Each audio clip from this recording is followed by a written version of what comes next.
कई सारे स्टूडेंट्स को लगता है कि मोप अप राउंड का कट ऑफ शायद कम जाएगा, बट जहाँ तक मुझे पता कि हो सकता है कि मोप अप राउंड का कट ऑफ जो है वो initially first second third round से भी ज़्यादा चला जाता है। Hello everyone, this side Alok Sahu, BTech second year from NDRI Karnal.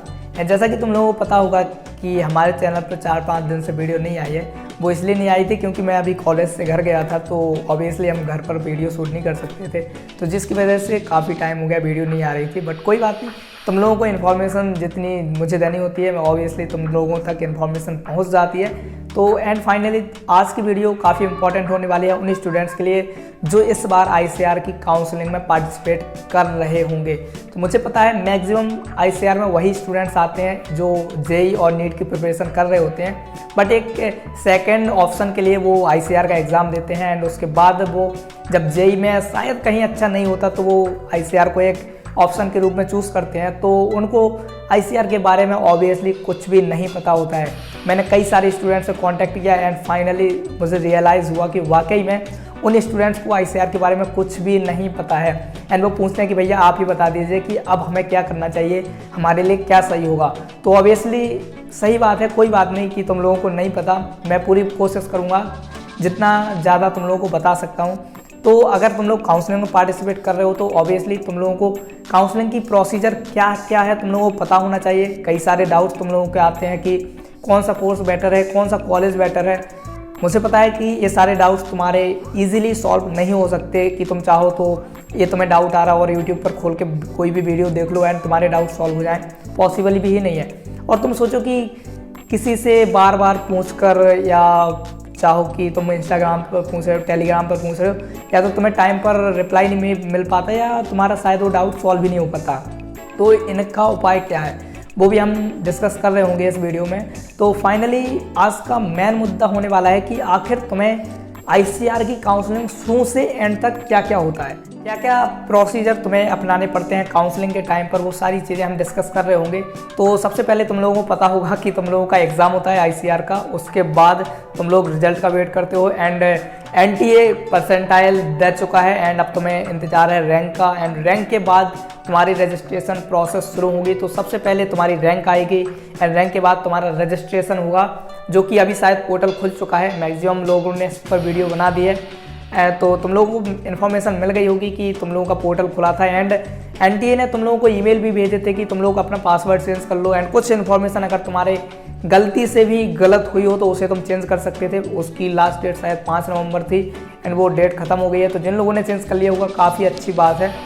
तो अब बात आती है कि तुम लोगों ने चेंज किया, पासवर्ड सब कुछ हो गया, तुम्हें एप्लीकेशन नंबर मिल गया, तुम्हारा पासवर्ड मिल गया, उससे तुम्हारा पोर्टल लॉगिन हो रहा होगा। उसके बाद तुम्हें क्या करना होगा, अगर तुम्हें काउंसलिंग में पार्टिसिपेट करना है तो फीस होती है उसकी खुद की। तो उसके बाद तुम्हारा रजिस्ट्रेशन हो जाता है एंड जब रजिस्ट्रेशन हो जाने के बाद 2-3 दिन बाद तुम्हारी काउंसलिंग शुरू हो रही होती है। तुम्हें ऑप्शन दिए जाते हैं तुम्हें कि कौन सी तुम्हारी क्या चॉइस है। बाकी सारे तुम्हारी फर्स्ट राउंड चलता है, सेकेंड राउंड चलता है, थर्ड राउंड चलता है। तो इस तरीके से तुम्हारे प्रेफरेंस भरे जाते हैं, तुम्हारी चॉइस होती है कि तुम क्या प्रेफरेंस भर रहे होगे। रजिस्ट्रेशन थोड़ी टाइम पहले हो जाता है एंड प्रेफरेंस भरने का ऑप्शन थोड़ी देर बाद खुलता है। तो कोई बात नहीं, पहले तुम्हें रजिस्ट्रेशन करना होगा, उसके बाद तुम जो भी प्रेफरेंस अपने चुनते हो वो प्रेफरेंस तुम्हें भरने होंगे। एंड यही सबसे इम्पॉर्टेंट चीज़ होती है काउंसलिंग की।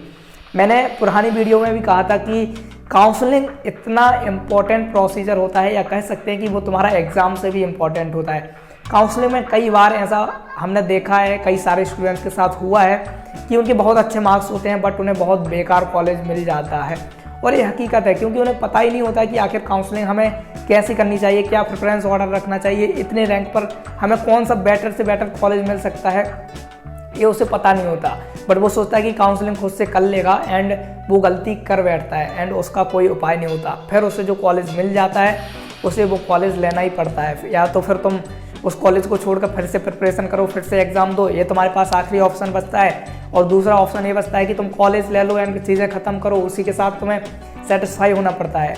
तो अब इन सारी चीज़ों का उपाय क्या है? इन सारी चीज़ों का उपाय तो यही है कि किसी से हेल्प ले लो, जिसको उसके बारे में पता है उससे हेल्प ले लो, बहुत अच्छी बात है। अगर तुम्हें खुद पता है तो बहुत अच्छी बात है कि तुम खुद से भी काउंसलिंग कर सकते हो। अगर तुम्हें खुद से नहीं पता तो मैं तुम्हें यही सजेस्ट करूँगा कि प्लीज़ काउंसलिंग में गलती मत करना। अगर तुमने काउंसलिंग में गलती कर दी तो तुम्हें कोई भी कॉलेज मिल सकता है, और अगर कोई भी कॉलेज मिल गया तो फिर मतलब क्या हुआ। तो इसलिए काउंसलिंग बहुत ध्यान से करना। अगर तुम पेड काउंसलिंग ज्वाइन कर सकते हो किसी की भी जो तुम्हें बहुत अच्छे तरीके से गाइड कर सकता है तो कर लो, कोई बात नहीं। 300-400 रुपये या 500 रुपये लग जाएंगे, कोई बड़ी बात नहीं है, दे दो, लेकिन तुम्हें एक सही कॉलेज तो मिल जाएगा। एंड उन्हीं की पेड काउंसलिंग ज्वाइन करो जो कम से कम स्टूडेंट्स को ले रहे हो। ऐसा नहीं कि जो 100, 200, 300 स्टूडेंट्स ले चुके हैं एंड फिर भी लिए जा रहे हैं एंड कह रहे हैं कि आप आइए हम पेड काउंसलिंग करवा देंगे। तो वहाँ जाना व्यर्थ है मेरे हिसाब से, क्योंकि वो तुम्हें पर्सनली गाइडेंस दे ही नहीं पाएंगे। वो तो कह देंगे जाओ कि डॉक्यूमेंट ये है, ये डॉक्यूमेंट है, ये बनवा लो एंड अपलोड कर देना, एंड ये कॉलेज है, रैंक वाइज कॉलेज भर दो, तुम्हारा हो जाएगा। तुम्हारे पास कई सारे डाउट्स होंगे, वो तुम्हें सुनने के लिए तैयार नहीं होंगे, वो बार बार तुम्हें कॉल पर बात नहीं कर रहे होंगे। तो इसलिए उन्हीं सीनियर्स की जो काउंसलिंग करवा रहे हैं पेड काउंसलिंग ज्वाइन करो, जो कम स्टूडेंट्स पर बहुत अच्छा गाइडेंस प्रोवाइड करा रहे हो। तो ऑब्वियसली अगर तुम्हें नहीं पता ICAR के बारे में तो पेड काउंसलिंग ज्वाइन कर लो, क्योंकि यार अगर तुमने नहीं पता तुम्हें काउंसलिंग के बारे में एंड तुम खुद से काउंसलिंग कर रहे हो तो कहीं ना कहीं कोई ना कोई गलती कर बैठोगे। अगर फिर भी तुम काउंसलिंग में नहीं ज्वाइन करना चाहते तो किसी ऐसे सीनियर से कांटेक्ट करो जो तुम्हारी हेल्प कर सकता हो, जो ICAR में रह चुका हो। क्योंकि मैंने जब अपनी काउंसलिंग की थी तो मैंने भी 2-4 सीनियर्स से कांटेक्ट किया था जो ICAR में पहले एग्ज़ाम दे चुके थे, वो सारी काउंसलिंग कर चुके थे एंड मैंने उन्हीं से हेल्प ली थी एंड उन्होंने मेरी अच्छी हेल्प की थी। तो इसलिए मैं तुमसे यही कहूँगा कि तुम सीनियर्स से हेल्प ले सकते हो। तो फाइनली तुम्हें काउंसलिंग में करना क्या क्या होता है, सबसे पहले तुम्हारा रजिस्ट्रेशन होगा, उसके बाद तुम्हें फर्स्ट राउंड के लिए प्रेफरेंस भरने होंगे एंड जो प्रेफरेंस तुमने भर दिए एक बार वो चेंज नहीं होंगे।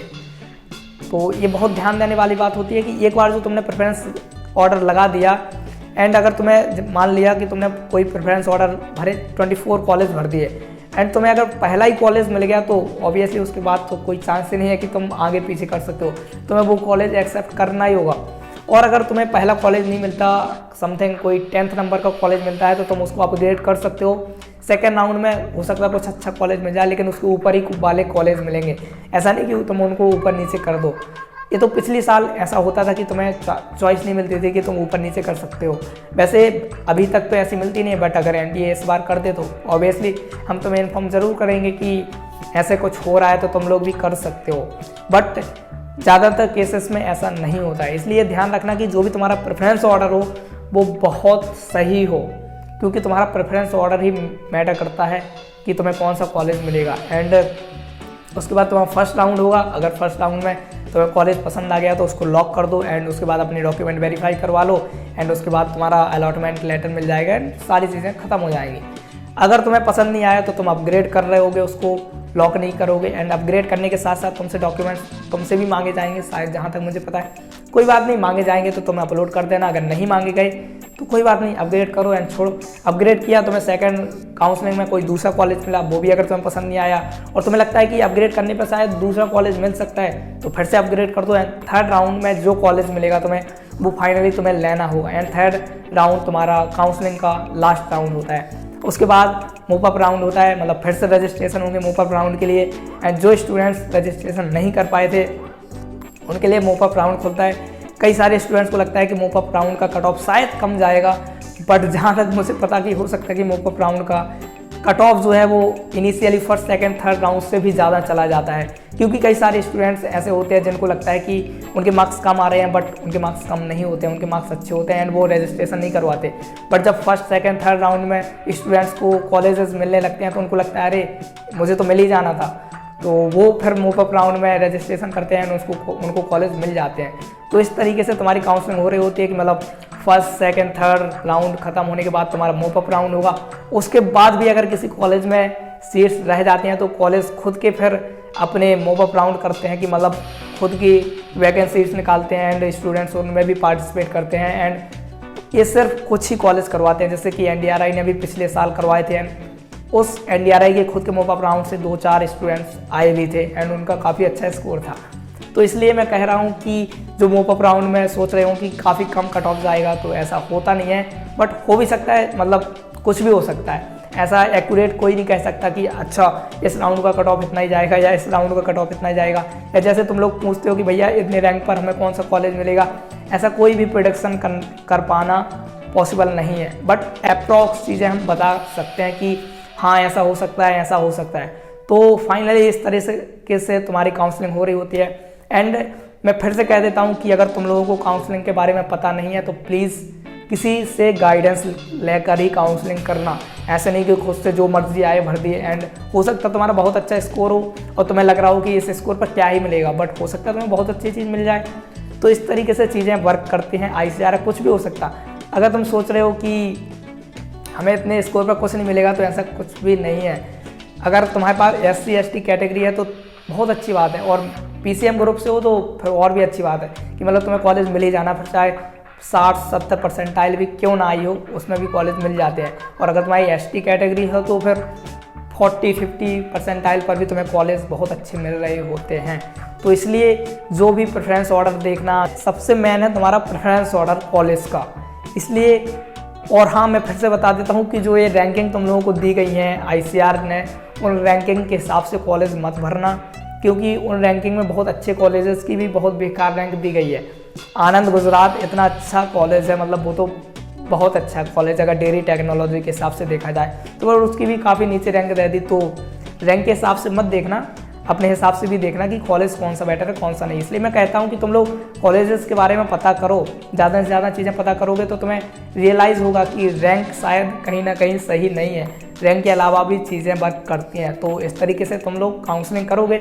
एंड मैंने भी अपना मेंटरशिप प्रोग्राम खोला था जिसमें सिर्फ मैं 50 स्टूडेंट्स को ही ले रहा था, कि मुझे पता है कि 50 स्टूडेंट्स को कहीं ना कहीं फिर भी संभाल सकते हैं, और अगर उसमें ज़्यादा हुआ तो पॉसिबल ही नहीं है संभाल पाना, तो उनकी पर्सनली हेल्प कर सकता हूँ मैं। तो अभी कम से कम अप्रॉक्स 20 स्टूडेंट्स हमारे साथ ज्वाइन हो चुके हैं। तो मैं तुम लोगों से यही कहूँगा कि अगर कोई चाहता है कि मेंटरशिप पर्सनली गाइडेंस चाहता है तो हमें ज्वाइन कर सकता है। एंड उसके बारे में वैसे मैंने पिछली वीडियो में काफ़ी सारी चीज़ें बताई थी कि तुम लोगों को क्या क्या सुविधा दी जाएंगी। एंड काफ़ी सारे स्टूडेंट जुड़े हैं, अगर तुम चाहो तो हमारे साथ जुड़ सकते हो।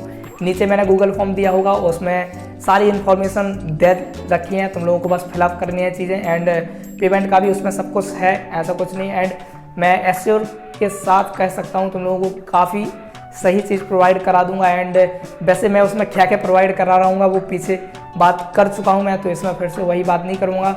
बट फिर भी जिन स्टूडेंट्स को लगता है कि उनको ICR के बारे में नहीं पता, एंड वो मैथ ग्रुप से हैं या बायो ग्रुप से हैं, किसी भी ग्रुप से हैं, और गाइडेंस चाहते हैं कि उनकी पर्सनली कोई गाइड कर दे, तो आप हमारे मेंटरशिप प्रोग्राम में ज्वाइन कर सकते हैं। आई होप वो कहीं ना कहीं तुम लोगों की हेल्प कर रहा होगा। और यहाँ सिर्फ हम व्हाट्सएप पर सिर्फ टेक्स्ट से बात नहीं करते, डायरेक्ट कॉल पर बात करते हैं, ताकि तुम लोगों के मैक्सिमम डाउट्स एक बार में ही सॉल्व हो जाएं। तो मेरी यही कोशिश रहेगी कि मैं जितनी ज़्यादा तुम लोगों की हेल्प कर सकूँ कर दूँ। एंड हम सिर्फ 50 स्टूडेंट्स ही ले रहे होंगे, उसके बाद मैं एक भी स्टूडेंट को एक्सेप्ट नहीं करूँगा। एंड 5 स्टूडेंट्स की मैंने कहा था कि मैं फ्री काउंसलिंग करवाऊंगा, तो ऑब्वियसली कई सारे ऐसे स्टूडेंट्स भी हैं जो हमारी फ्री काउंसलिंग में ज्वाइन हुए हैं। तो आई होप कि ये कहीं ना कहीं मेंटरशिप प्रोग्राम तुम लोगों की हेल्प कर रहा होगा। तो अगर तुम लोगों को लगता है कि वाकई में तुम्हें इसकी ज़रूरत है तो ऑब्वियसली तुम इसको पार्टिसिपेट कर सकते हो। ऐसा नहीं है कि बहुत ज़्यादा खर्चा आ जाएगा, कहीं ना कहीं ये मेंटरशिप प्रोग्राम तुम्हारी बहुत ज़्यादा हेल्प कर रहा होगा। मुझे भी लगता है कि तुम लोगों को इतने सारे डाउट्स आते हैं जो वो इतनी आसानी से सॉल्व नहीं किए जा सकते। ना किसी यूट्यूब की वीडियो तुम्हारी सॉल्व कर देगा डाउट, ना गूगल तुम्हें सॉल्व करके दे देगा, वो तुम्हारा कोई ना कोई सीनियर ही तुम्हारे डाउट्स को सॉल्व कर पाएगा। एंड मैं फिर से कह देता हूँ कि काउंसलिंग बहुत इंपॉर्टेंट होती है। तुम हमारी पेड मेंटरशिप ज्वाइन कर सकते हो या किसी और की भी ज्वाइन कर लो, मुझे कोई फ़र्क नहीं पड़ता। बट मैं तुमसे यही कहूँगा कि अगर तुम्हें आइडिया नहीं है तो ज्वाइन कर लो, किसी भी का भी कर लो, वो तुम्हारे ऊपर डिपेंड करता है कि तुम्हें कहाँ जाना है एंड किसकी मेंटरशिप तुम्हें लेनी है। बस तुम्हें सही तरीके से गाइडेंस मिलना चाहिए, बस यही मेन उद्देश्य है। अगर तुम्हें सही तरीके से गाइडेंस एंड सही तरीके से प्रेफरेंस ऑर्डर मिल गया तो शायद तुम्हें कम मार्क्स पर भी बहुत अच्छा कॉलेज मिल सकता है, चांसेस बढ़ जाते हैं। बस ये सारी चीज़ें होती हैं। एंड बाकी काउंसलिंग के बारे में मैंने वैसे पिछली वीडियो में मैक्सिमम बातें कर रखी हैं, तो अगर तुम्हें और भी जानना हो काउंसलिंग में हम क्या क्या प्रोवाइड करा रहे होंगे तो मैंने सारी चीज़ें उसमें बता रखी हैं, अलग से उस पर चर्चा करने की ज़रूरत है नहीं।